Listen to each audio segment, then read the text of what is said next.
And welcome back. It's about that time every week where we have an issue we're going to discuss. And this week we're going to be discussing something very pertinent. But to set the mood, here is a brief backgrounder.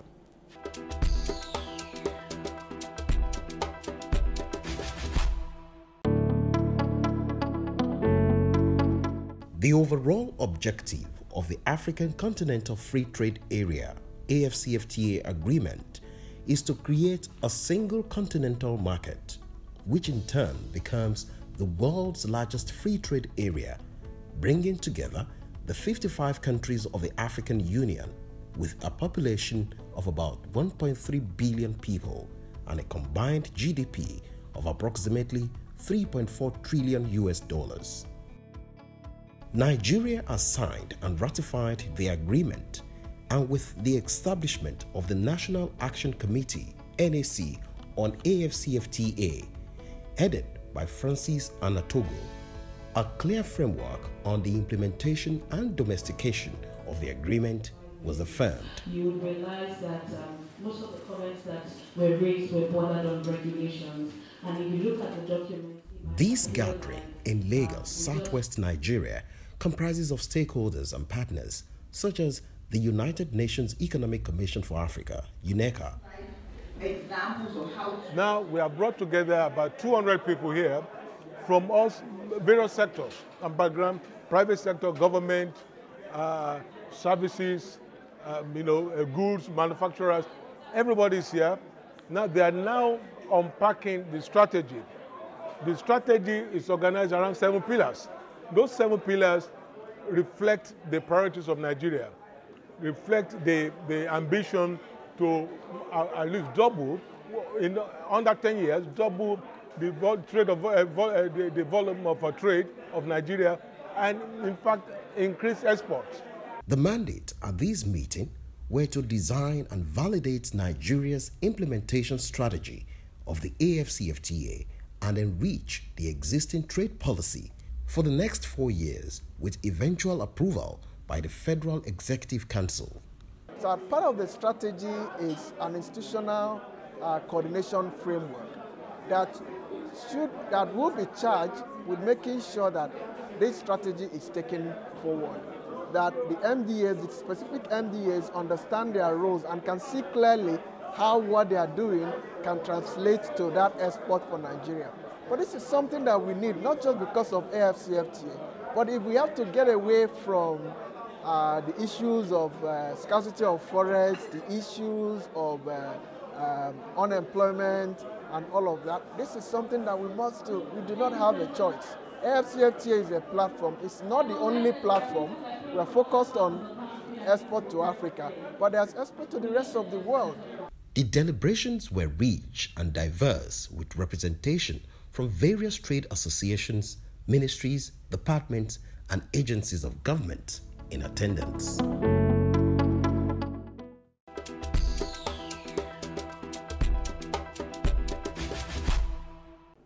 To explore the African Continental Free Trade Area, with us via Zoom is the immediate past Executive Secretary, National Action Committee, NAC, on African Continental Free Trade Area, AFTA. He was the pioneer Executive Secretary and currently coordinates the Nigerian framework on AFTA, his implementation. Mr. Francis Anatogo, welcome to Lens on Africa. Thank you very much.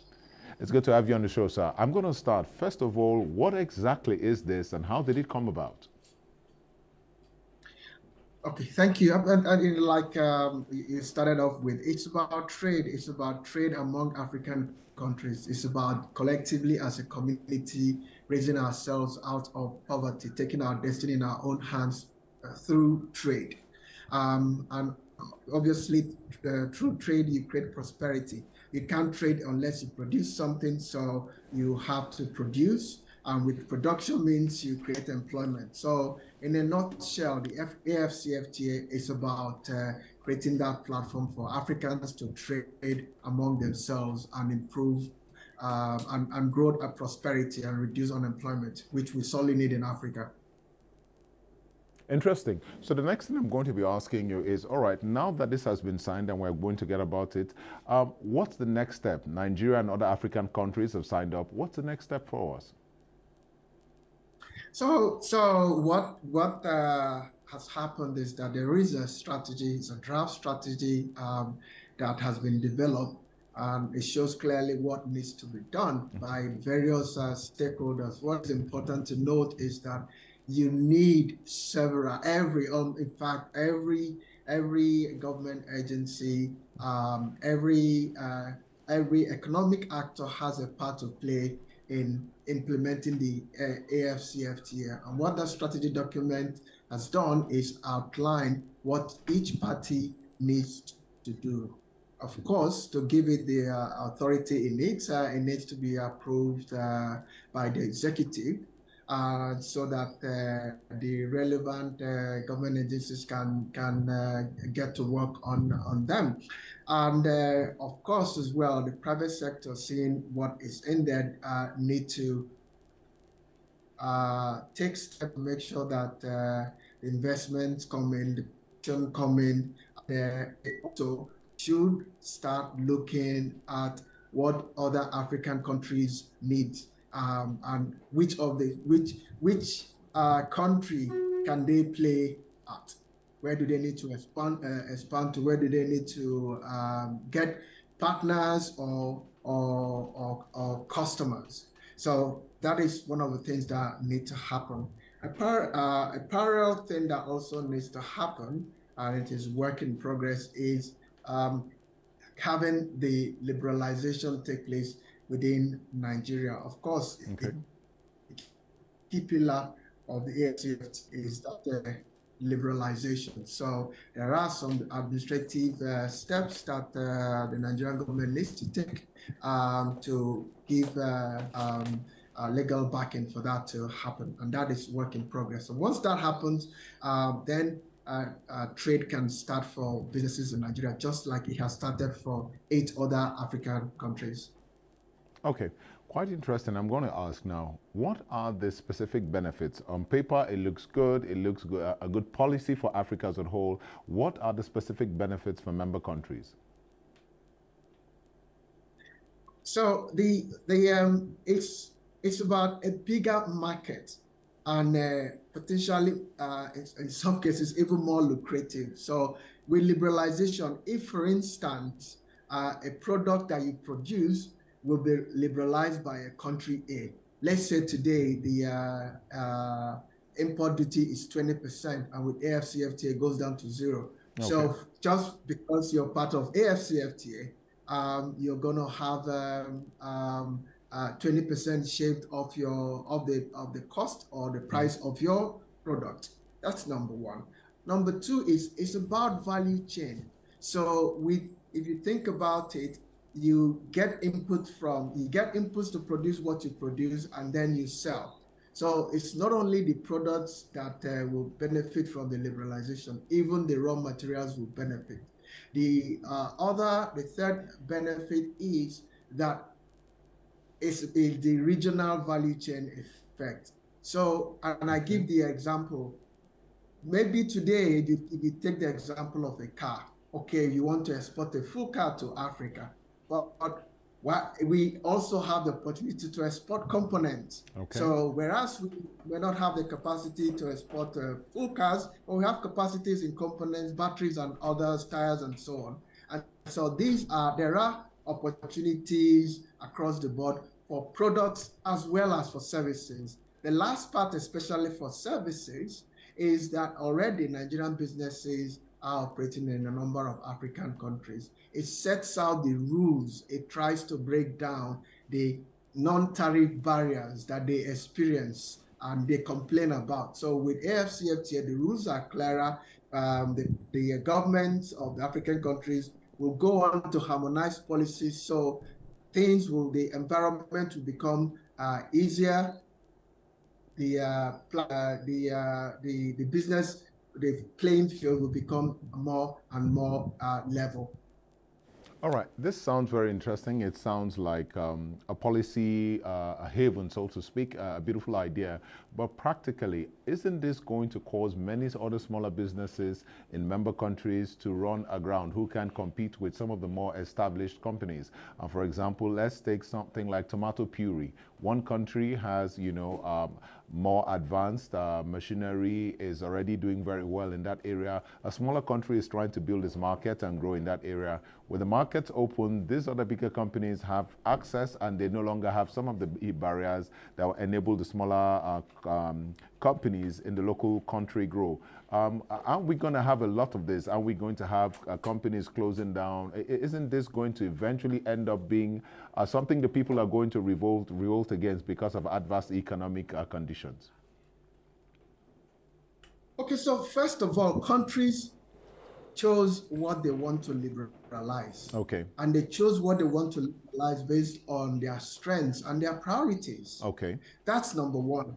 In terms of goods, there are over 6,000 product lines, right? Okay. You can't all be competitive in all the 6,000 product lines. So you choose those areas where you have the most strength, or you want to build strength.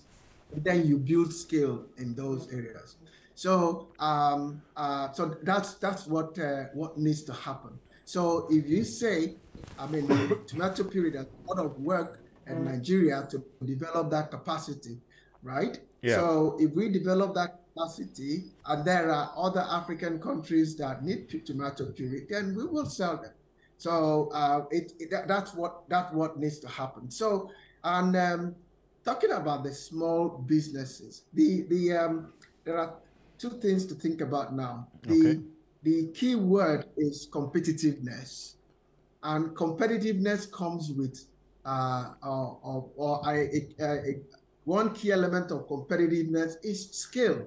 So in the areas that we've chosen, and in the strategy document, there are some key, there are some core opportunities, there are also some strategic opportunities and some frontier opportunities that we've identified. And these are the areas where we think Nigeria can play now, or it wants to play in future. So, and for the small businesses, one of the things that you have in there is aggregation. So they do not have capacity to go out there on their own. They can, and they do that on an informal basis, but to get it to a formal basis, then you need to aggregate them. And this has to be a conscious effort. We have some aggregation happening in some areas. Aggregation can be done through big companies, like you have in the breweries business, and you have some of that in the rice business as well, in other areas. But beyond what the businesses, the big businesses can do, there can be aggregation through associations, through cooperatives, and so on. So specific steps to make this happen are all outlined in the strategy that we developed. And as we've developed our strategy, many other African countries have developed their own strategy as well. Okay, so I'm going to ask, you mentioned something, we talked about the strategies and the roadmaps to get there, and you mentioned cooperative societies. Are conversations happening, active conversations happening, engaging cooperative society, investors, banks, financial institutions, to ensure that these things happen, because so that the smaller guys don't lose out, they can come together effectively and exploit these bigger opportunities that we now have? Okay, so one point I must make is that this agreement is a long-term project. Okay. Right? So there's no switch anybody or magic wand anybody will have and say tomorrow we're going to turn off this switch and everything will start happening in sync. No, it's not going to happen. It will happen over time. You lay the platform which is there and you build on it. That is one thing. In terms of sensitization, that sensitization has been happening over the past 2 years. And as things get granular with the strategy, you have very granular interventions that specific MDAs and associations need to take on. So you have a basis to now engage them more at a more granular level. And as the specific process for trade is approved for Nigeria, it will go out. So as these things are produced, they will be rolled out, the sensitization will happen. So this sensitization will keep on happening for the next couple of years until this becomes part and parcel of doing business in Nigeria and the rest of Africa. But it is important to note that this free trade agreement is something that will be with us for the next 10, 20, 30, 40 years. Okay, so can you explain to us more? We've talked about the cooperative society. What other roadmaps do we have to ensure that these are achieved? So there are several pillars. Okay. One key thing that we emphasized in the strategy document is that we need to, and we selected specific products to focus on. Excellent. For those products to get the scale that we desire, then they must be backed by government policies, so specific product policies. Now, from the experience so far with the auto industry, these policies may not attract the investments that we need unless they are backed by law. So it is very important to bear this in mind, to make sure that, and this is what we must do to ensure that there are no policy inconsistencies, because if it is backed by law, for anything to change, then you need to change the law. So this is a key point that I think we have expressed. The other key point that even those policies, specific entities or groups must be identified, created in some cases, to implement those policies. And of course, what gets measured, it gets done. So we must give them targets. We must give them targets, not fluffy targets, but whatever that happens must translate to that export figure that we seek. All right. And so many other things along the 7 pillars. Okay, quite interesting. Now we've had 55 countries sign up, and that's no small feat to do. They had different concerns, different areas of strengths, different areas of weaknesses. What were some of the general concerns or areas of fears of some of the member countries, and how were some of these issues resolved? I guess Nigeria was one of those that had the most fear. And we took steps to understand the impact and took steps to understand what we needed to do to be ready. And some of those fears started coming out with some other countries, like how do we make sure that people don't break the rules? How do we make sure there are no illegal transshipments and so on? How do we make sure that there are that the rules of origin are adhered to? So, and the rules of origin process has been developed, and it's quite robust. That is number one. I've also talked about the need to focus on specific products. The question that I got asked for months was, what are we going to trade in Nigeria? And we have identified in the strategy document those that we are already trading, so it's a matter of scaling up. And there are several products, and those that Africa imports a lot of that we are not even producing, that we need to do. In terms, the other fear everybody has talked about is around trade facilitation. How do we make sure that all the non-tariff barriers are taken care of? And again, you've got specific rules in the agreement, but there are continental initiatives and there are local initiatives to try and help solve those problems. One of the things that we have specified in the strategy is some kind of a facilitation entity which will kind of track how we are performing in terms of competitiveness and how we can help businesses to compete. Another area is for those products that we consider priority. Okay. We must incentivize in one way or the other to help our people to make the investments. Interesting, very interesting. Unfortunately, we're pressing out of time, so I'm going to ask you your final thoughts, your thoughts you'd like to share with us. The thought is let everybody know that the strategy is out. The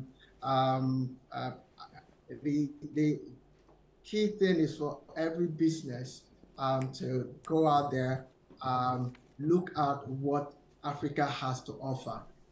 We haven't been doing that a lot as a country.